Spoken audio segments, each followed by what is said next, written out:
இன்னைக்கு எபிசோட்கான செகண்ட் ப்ரோமோவை பார்க்கும்போது ஒரு விஷயம் தான் தோணுது. இந்த கனியக்கா யாருங்க? சும்மா சாரி எப்போ பார்த்தாலும் சாரியை வச்சுக்கினே ஒரு கேம் விளையாடுறது, அதை கூட மன்னிச்சிடலாம். ஆனால் கடைசியில் பார்த்தீங்கன்னா அந்த கேவலமான ஒரு சாரியை விஜய் பார்வதி கொடுத்தோன்னு அதை வாங்கிட்டு போனாங்க பாருங்க. இந்த மானங்கட்ட சாரி உங்களுக்கு தேவையா அப்படின்ற மாதிரி தான் இருக்கு. ஆக்சுவலாக இன்னைக்கு எபிசோட்கான செகண்ட் ப்ரோமோவில் திருப்பி ஃபர்ஸ்ட் ப்ரோமோவில் என்ன நடந்ததோ அதே தான். அந்த துணியை எடுத்து வந்து வெளியே வச்சாங்க பார்த்தீங்களா, அந்த பஞ்சாயத்து தான் டிஸ்கஸ் பண்ணுறாங்க. இதை பற்றி நம்மளும் டீட்டெயிலாக பார்க்கலாம். ஆக்சுவலாக விஷயம் என்னன்னு பார்த்தீங்கன்னா, விஜய் பார்வதிக்கும் கனிக்கும் ரொம்ப நாளாவே முட்டிக்கிட்டு இருக்கு அப்படின்றது நம்மளுக்கு தெரியும்னு வச்சுக்கோங்களேன். ஸோ இவங்க என்ன பண்றாங்க, இப்போ இதை வந்து ஒரு கண்டென்ட்டா மாற்றணும், அதுக்கு வந்து நம்ம யூஸ் பண்ணிக்கலாம். இப்போ பார்வதியை பொறுத்த வரைக்கும் கனியினாலே அடிக்கணும், கனியை பொறுத்த வரைக்கும் பார்வதினாலே அடிக்கணும் அப்படின்ற ஒரு இது வந்து அவங்களுக்குள்ள போயிட்டே இருக்கு. ஸோ அந்த வகையில் பார்வதிக்கும் கனிக்கும் முட்டிக்கிச்சு அப்படின்றத ஃபர்ஸ்ட் ப்ரோமோல பார்த்தோமா. ஸோ இப்போ அது கண்டினியூஷனா என்ன பண்றாங்க, கனி வந்து எனக்கு சாரி வேணும் அப்படின்ற மாதிரி ஒத்த காலம் நின்று நான் சாப்பிட மாட்டேன் உண்ணாவிரதம் இருக்க போறேன் அப்படின்ற மாதிரி ஒத்த காலம் நிற்கிறாங்க. எனக்கு தெரிஞ்சு இந்த கேப்டன் பிரவீன் ராஜ் இருக்கார்ல, என்ன பண்ணணும்னா சாப்பிடாம சாவு அப்படின்ற மாதிரி விட்டுணும். என்னங்க பின்ன, அதாவது நீ சண்டை போடு தப்பு இல்லை, உனக்கு ஒரு அநியாயம் நடக்குது, அதாவது கனி அவங்களுக்கு வந்து ஒரு அநியாயம் நடக்குது, இந்த மாதிரி துணி எடுத்து வந்து உள்ள வைக்க மாட்டாங்க, இல்ல கையில கொடுக்க மாட்டாங்க, கீழே போட்டு போயிட்டாங்க. ஸோ அதனால வந்து எப்படி நீ பண்ணுவேன் அப்படின்ற மாதிரி சண்டை போடலாம், தப்பு கிடையாது. சும்மா சாரின்னு என்ன அந்த சாரியை வச்சு என்ன பண்ண போறேன்? அதுவும் அந்த கடைசியில் அந்த சாரியை கொடுத்துட்டு ராஜமாதா கனி அப்படின்ற மாதிரி கொடுத்துட்டு போனாங்க பாருங்க. எனக்கு அப்பதான் தோணுச்சு, நீ சும்மா போயிருந்தா கூட இவ்வளவு அசிங்கப்பட்டிருக்க மாட்டேன், அந்த சாரியை வாங்கிட்டு ஏமா இவ்வளவு அசிங்கப்படுற? ஏன்னா பார்வதியை பொறுத்த வரைக்கும் அவங்களுக்கு அசிங்கம்லாம் ஒண்ணுமே இல்லை.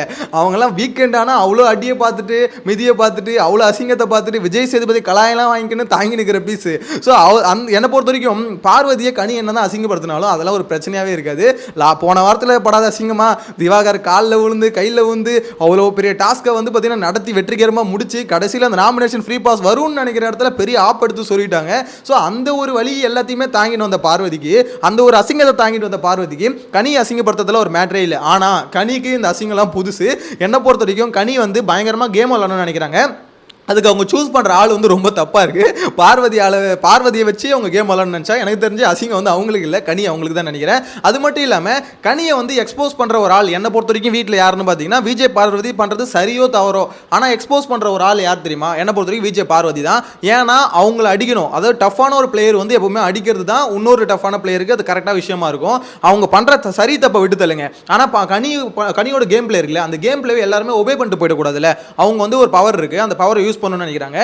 அதை வந்து நான் அப்படியே கேட்டு போகணும்னு அவசியம் இல்லை. அதுக்குன்னு பார்வதிக்கு கனிக்கிட்ட மட்டும்தான் பார்வதி இதை பண்றாங்களான்னு பார்த்தீங்கன்னா இல்லை, எல்லாரையும் அடிக்கிறது, மாணவரையே வீட்டுக்குள்ள இருக்க ஒருத்தங்கிட்ட விடாம எல்லார்கிட்டையும் வம்பிழுத்து வைக்கிறது. எனக்கு தெரிஞ்சு அவங்க வம்பிழுக்காத ஆள் யார் தெரியுமா? கமுருதினா அப்புறம் கானா வினோத், மிச்சம் எல்லாருக்கிட்டையும் சண்டை தானே வச்சுக்கோங்களேன். ஸோ இந்த செகண்ட் ப்ரோமோவை பொறுத்த வரைக்கும் கனி வந்து இந்த மாதிரி சாரி கம்பல்சரி கேட்டே ஆகணும்னு நிற்கிறாங்க.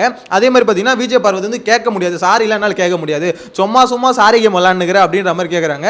சாரி கேட்டால் தான் நான் சாப்பிடுவேன், இல்லைனா சாப்பிடவே மாட்டேன் அப்படின்னு யானா தூக்கின்னு வந்துடுவாங்கப்பா, சாரியும் சாப்பாடையும் ஒன்றா தூக்கின்னு வந்துடுவாங்க அப்படின்னு சொல்லிட்டு கடைசியில் உனக்கு என்னம்மா சாரி தானே வேணும், சாரி வச்சுக்கோங்க அப்படின்ற மாதிரி சொல்லிட்டு அப்புறம் ராஜமாதா வரேம்மா ரொம்ப நன்றி இந்தா வச்சுக்கோ அப்படின்ற மாதிரி பார்த்தீங்கன்னா ஒரு மாதிரி நெக்கில் பண்ணிட்டு போகிறாங்கன்னு வச்சுக்கோங்களேன். இப்போ கனியை அக்கா அப்படின்ற மாதிரி கூப்பிட தாண்டி இதுக்கப்புறம் கனிக்கு வந்து ஒரு புது பேர் தான் சூட்டணும்னு நினைக்கிறேன். ராஜமாதா கனி அப்படின்ற மாதிரி கிட்டத்தட்ட இந்த பேர் சூட் ஆகுதுன்னு எனக்கு என்னமோ தோணுதுங்க.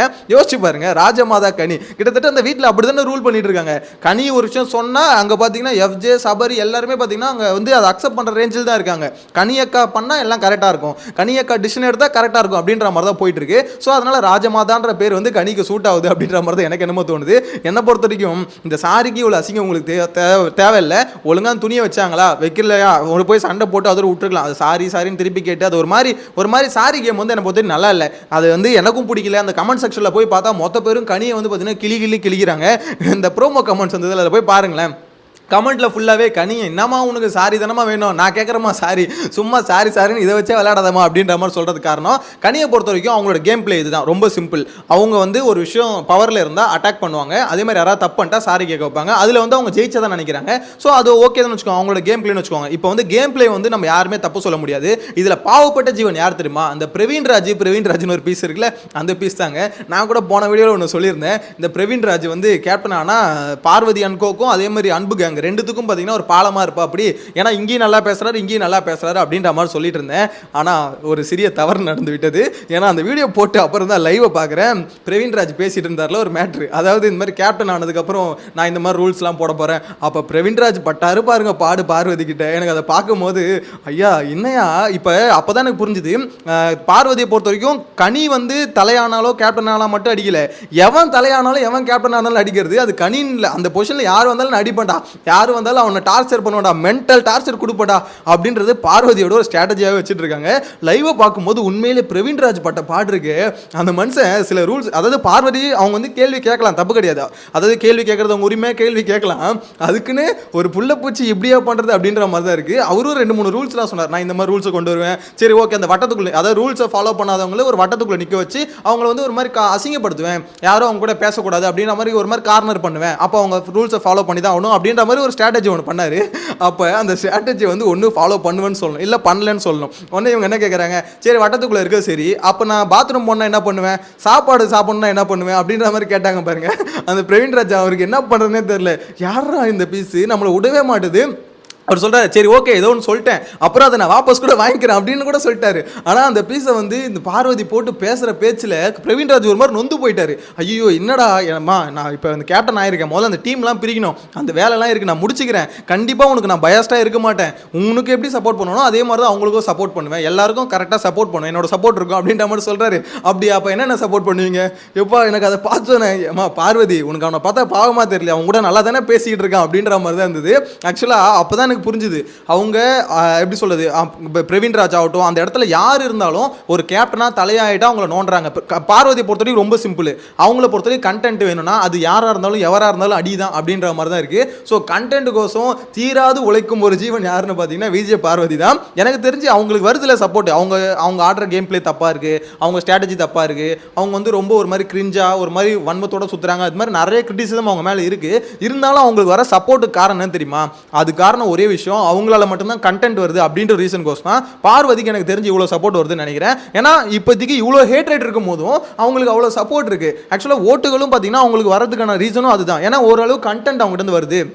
அப்படி ஓட்டே இல்லைனாலும் சேனல் இப்போதைக்கு அவங்க எடுக்க மாட்டாங்க. யோசிச்சு பாருங்க, முதல் ப்ரோமோவும் தான் அவங்க தான், செகண்ட் ப்ரோமோவும் அவங்க தான் அப்படின்னும் போது இந்த வீட்டுக்குள்ளே அப்போ இன்னைக்கு நடந்த ஒரே கண்டென்ட் இதுதான் அப்படின்ற மாதிரி தான் இருக்குது. அந்த கேப்டன்சி டாஸ்க்கை பற்றி அதான் சொல்லியிருந்தேன், அது அவங்களால ப்ரோமோவில் கூட போட முடியல. அந்த அளவுக்கு ஒரு அருமையான ஒரு எப்படி சொல்கிறது, நம்ம எல்லாம் மெய்சில் இருக்கிற அளவுக்கு ஒரு டாஸ்க்கை வந்து கொண்டு வந்து வச்சிட்டாங்க. ஸோ அவங்கள பொறுத்த வரைக்கும் இப்போதைக்கு கண்டென்ட் கொடுக்குற ஒரே ஆள் பார்வதி. அதனால் பார்வதிக்கு ஓட்டே இல்லைனாலும் சரி அவங்கள வெளியிட மாட்டாங்க. ஆனால் அந்த வகையில் இல்லை, அந்த மாதிரி இல்லை. ஏன்னா பார்வதிக்கு பார்த்தீங்கன்னா என்னதான் ஹேட்டர்ஸ் வந்து ரொம்ப அதிகமாக இருந்தாலும் ஓரளவுக்கு சப்போர்ட்டர்ஸும் கொஞ்சம் இருக்காங்க. ஏன்னா அவங்கள பொறுத்த வரைக்கும் கனி கேங், அன்பு கேங் அடிக்கிற ஒரு ஆளா பார்வதியை தான் பார்க்குறாங்க, ஆடியன்ஸை பொறுத்த வரைக்கும் சொல்கிறேன். ஸோ அந்த ஒரு ரீசனால தான் பார்த்தீங்கன்னா நிறைய பேர் பார்வதியை சப்போர்ட் பண்ணுறாங்க அப்படின்ற மாதிரி எனக்கு என்னமோ தோணுது. நீங்கள் என்ன நினைக்கிறீங்க? ஆக்சுவலாக பார்வதி கேம் பிளே இந்த மாதிரி எல்லாரும் நோண்டிக்கிட்டே இருக்காங்களே, இது வந்து எப்படி சொல்கிறது, இது அந்த அளவுக்கு நல்லா இல்லை ப்ரோ. வைல்ட் கார்டு என்ட்ரி வந்ததுக்கப்புறம் இவங்களோட ஸ்ட்ராட்டஜி வந்து மாறும், அப்படி இல்லைனா இவங்க வெளியே வந்துடுவாங்க அப்படின்ற மாதிரி உங்களுக்கு தோணுதா? இல்லை வைல்ட் கார்டு என்ட்ரி என்ன தான் வந்தாலும் பார்வதியோட கேம் பிளே இப்படி தான் இருக்கும், அவங்களாம் என்றைக்குமே மாறாது, திருந்தாது அப்படின்னு நினைக்கிறீங்களா? உங்களோட கருத்து எது வந்தாலும் மறக்காம கமெண்ட்ல மென்ஷன் பண்ணுங்க. அதே மாதிரி வைல்ட் கார்டு என்ட்ரியை வந்து நிறைய பேர் சீக்கிரமாக எதிர்பார்க்குறீங்க. அதே மாதிரி இன்னொரு ரூமர்ஸ் ஒன்று போயிட்டு இருக்கு, வைல்ட் கார்டு என்ட்ரியில் வந்து வெளியே போனவங்க உள்ள வரதுக்கு வாய்ப்பு இருக்கு அப்படின்ற மாதிரிலாம் பேசிட்டு இருக்காங்க. எனக்கு தெரிஞ்சு இப்போதைக்கு அந்த இன்ஃபர்மேஷன் படி அப்படி எதுவும் இல்லை. அதாவது ஆதிரை வந்து திருப்பி வருவாங்க அப்படின்ற மாதிரிலாம் பேசுறாங்களா, இப்போதைக்கு அந்த இன்ஃபர்மேஷன் எதுவும் ஷோரா தெரியல. 4 பேர் மட்டும் தான் உள்ள வராங்க அப்படின்ற அப்டேட் தான் வந்திருக்கு. அது என்னைக்குன்னு பார்த்தீங்கன்னா இந்த வீக் டேஸ்க்குள்ள தான் வருவாங்கன்னு இப்போதைக்கு வந்திருக்கு தவிர மற்றபடி எப்படி சொல்றது எக்ஸாக்ட் டேட் எப்போ, இது புதன்கிழமையா வேலைக்கிழமையா அப்படின்றது இப்போ வரைக்கும் தெரியல, வெயிட் பண்ணி தான் பார்க்கணும்.